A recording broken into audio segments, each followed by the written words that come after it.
Kawan pajak masih bingung gimana ngitung pajaknya? Bingung berapa tarifnya? Bingung juga gimana cara penghitungannya? Makanya jangan lewatkan podcast Sip Elit episode kali ini supaya kawan pajak tidak overthinking.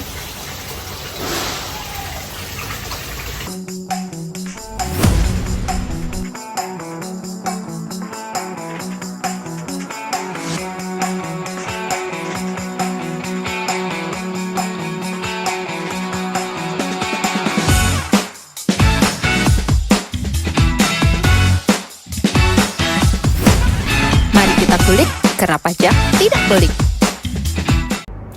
Assalamualaikum warahmatullahi wabarakatuh. Om Swastiastu, Namo Buddhaya, salam kebajikan bagi kita semua. Hai kawan pajak, kembali lagi di podcast Sip Elit seputar informasi perpajakan 653. Mari kita kulik, karena pajak tidak pelik. Tidak terasa ya, kita sudah memasuki episode 13 podcast Sip Elit. Kira-kira butuh dikenalin lagi tidak narasumber kita pada pagi hari ini? Oke, kayaknya perlu udah kenalan deh. Nanti takutnya lupa nanti kawan pajak. Perkenalkan, saya Asmi, penyuluh KPP Pratama Blitar yang akan memandu podcast kali ini. Dan saya Ika, penyuluh KPP Pratama Blitar. Jadi hari ini kita mau membawakan podcast tentang kalkulator pajak. Ya. Jadi kalkulator pajak itu tuh belinya di mana, bentuknya seperti apa? Apakah harus beli di toko oranye, toko hijau, atau kita harus mengakses lewat komputer? Apa harus install aplikasi gitu? Gimana? Kak Eka? Kak Asmi, jadi gini, kawan pajak nggak perlu khawatir, kalkulator pajak itu gratis, nggak perlu install. Jadi kawan pajak cukup akses dari browser, Kak Asmi ya. Jadi tentu kalau dari browser ini web based, jadi bisa lewat handphone, bisa lewat tab, bisa lewat komputer, laptop, perangkat apa aja bisa. Yang penting ada browsernya. Jadi nanti kawan pajak cukup akses kalkulator.pajak.go.id. Sekali lagi lewat kalkulator.pajak.go.id, nanti bisa langsung ke halaman kalkulator pajaknya. Oh, mudah dan gratis ya aksesnya. Yang penting ya numpang wifi tetangga nggak apa-apa ya. Boleh, wifi tetangga boleh.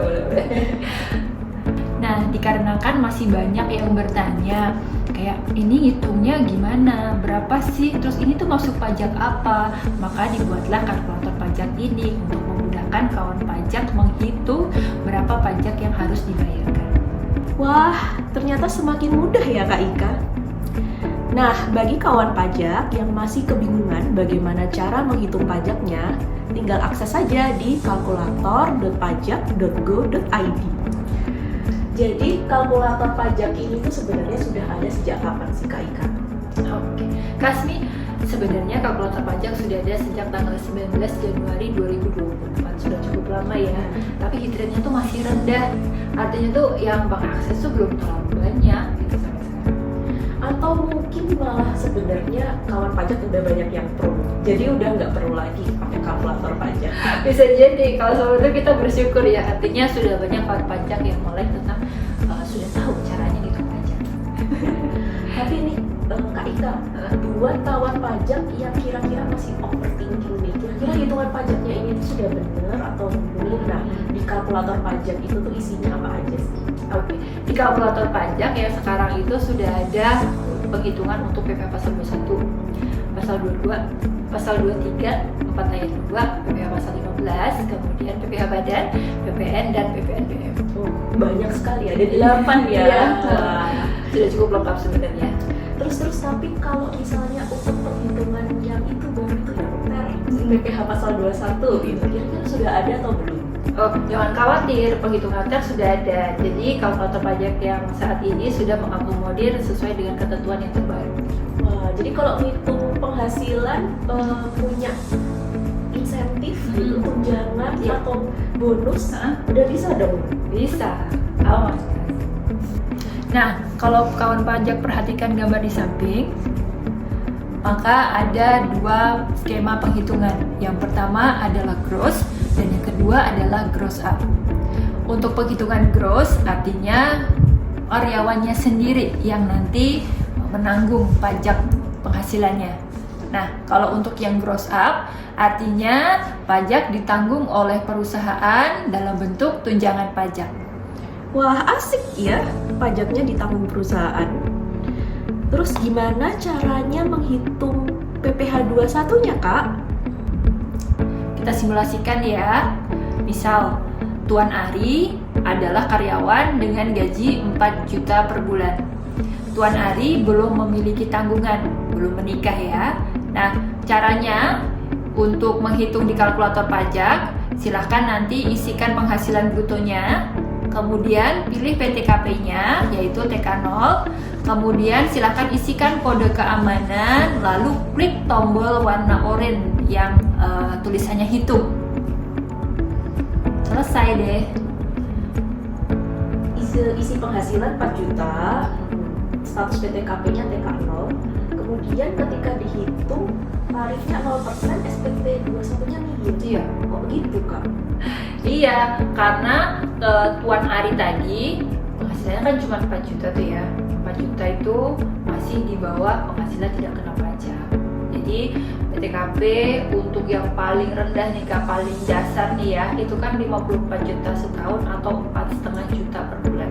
Ya, artinya kalau misalkan di bawah itu masih di bawah ketentuan, jadi memang tidak dikenakan pajak. Oh begitu, kirain semua penghasilan itu semuanya dipotong pajak. Pokoknya punya penghasilan dipotong gitu ya. Iya. Enggak seperti itu. Jadi kalau misalnya kawan pajak di Indonesia ini ya, pajak itu asasnya adalah keadilan. Jadi semakin banyak penghasilan, tentu semakin banyak pajak yang harus dibayarkan. Tapi kalau misalkan kurang dari ketentuan atau batasan tadi, ya nggak akan kena pajak, guys. Sekarang kita coba contoh penghitungan PPh lainnya, Kak. Misalnya nih, yang sering jadi pertanyaan kawan pajak itu adalah penghitungan PPh atas sewa tanah dan atau bangunan. Misalnya nih Kak Ika, PTA sewa tanah bangunan pada PTB senilai 20 juta per tahun. Nah, cara menghitung PPh-nya bagaimana? Nah, meskipun sudah ada kalkulator pajak, kami menghimbau atau kita berharapnya nih kawan pajak juga sedikit banyak mengetahui ya atau hafal terkait dengan pasal-pasal yang ada di PPh ini gitu ya. Misalnya nih PPh pasal 21 itu kaitannya dengan gaji ya atau penghasilan. Kemudian PPh pasal 22 itu kaitannya dengan belanja barang oleh bendaharawan. Kemudian ada PPh pasal 23 yang kaitannya dengan jasa ataupun misalnya untuk sewa barang. Ada juga 4 ayat 2, ini sifatnya final, biasanya untuk jual beli tanah ya, atau misalkan untuk sewa bangunan ya, ataupun misalkan untuk jasa konstruksi. Yang terakhir PPh pasal 15 itu terkait dengan pelayaran dan penerbangan. Untuk penghitungan sewa tanah kita menggunakan PPh pasal 42. Jadi sebelumnya kawan pajak sudah harus memahami dulu ya untuk sewa tanah. Pasalnya adalah PPh pasal 4 ayat 2. Nah, kita tinggal pilih aja transaksi yang sesuai. Kemudian silahkan masukkan DPP-nya. Kita contohkan di sini 20 juta. Setelah masukkan DPP, di layar terlihat di sini pajak yang terutang adalah sebesar 10% atau 2 juta rupiah. Wah, mudah sekali ya ternyata penghitungannya, tapi pajaknya besar juga ya, 2 juta, Kak. Iya, kan nilai sesuai dengan nilai sewanya kan 10%. Kalau misalkan saya harus bayar 100 juta juga nggak apa-apa, tapi kan sewanya jadinya 1 miliar gitu kan, sesuai dengan berapa yang harus dibayarkan. Semakin besar nilai sewanya maka semakin besar pajaknya. Masya Allah sekali ya kalau seperti itu ya. Lalu kalau misalnya untuk PBB nih Kak Ika, kira-kira apakah juga bisa dihitung lewat kalkulator pajak? Mohon maaf kawan pajak, jadi kami tidak henti-hentinya mengingatkan kawan pajak bahwa sesuai dengan pengelolaannya pajak dibagi menjadi 2. Yang pertama pajak daerah dan yang kedua adalah pajak pusat. Nah, PBB, pedesaan dan perkotaan termasuk ke dalam pajak daerah, yang artinya pengelolaannya kami serahkan ke Pemda masing-masing atau pemerintah daerah masing-masing. Sedangkan untuk pajak pusat itu yaitu P5L meliputi PBB perkebunan, PBB perhutanan, PBB pertambangan minyak dan gas bumi, PBB mineral dan batu bara, kemudian PBB sektor lainnya. Nah, untuk pengelolaan PBB P5L itu diserahkan kepada Fiskus ya, atau petugas pajak. Artinya kita official assessment. Jadi maka dari itu kami rasa tidak perlu untuk memasukkan fitur tersebut ke dalam kalkulator pajak. Oke, jadi kalau untuk PBB ini memang sifatnya yang official statement, jadi dihitungkan langsung oleh petugas pajaknya ya? Betul sekali. Jadi gampang kalau misalkan untuk PBB ini karena sifatnya official statement, jadi tinggal duduk manis saja. Nanti petugas kita yang hitung, nanti kawan pajak tinggal tunggu aja di rumah untuk tagihannya atau berapa yang harus dibayarkan oleh kawan pajak. Rupanya sudah cukup kita kulik mengenai kalkulator pajak ini, Kak Ika. Mungkin Kak Ika mau menambahkan closing statement mengenai kalkulator pajak? DJP mengeluarkan fitur baru yaitu aplikasi kalkulator pajak. Ya, aplikasi ini dapat kawan pajak akses melalui web base ya, atau melalui web dari browser atau alat pencari apapun yang kawan pajak punya, yaitu lewat alamat kalkulator.pajak.go.id. Nah, aplikasi ini berfungsi untuk memudahkan kawan pajak dalam menghitung pajak yang seharusnya dibayar atau pajak yang berhutang. Harapannya, jadi kedepannya kawan pajak dapat memanfaatkan aplikasi ini dengan baik ya, mencegah nanti kekeliruan dalam hal penghitungan pajak.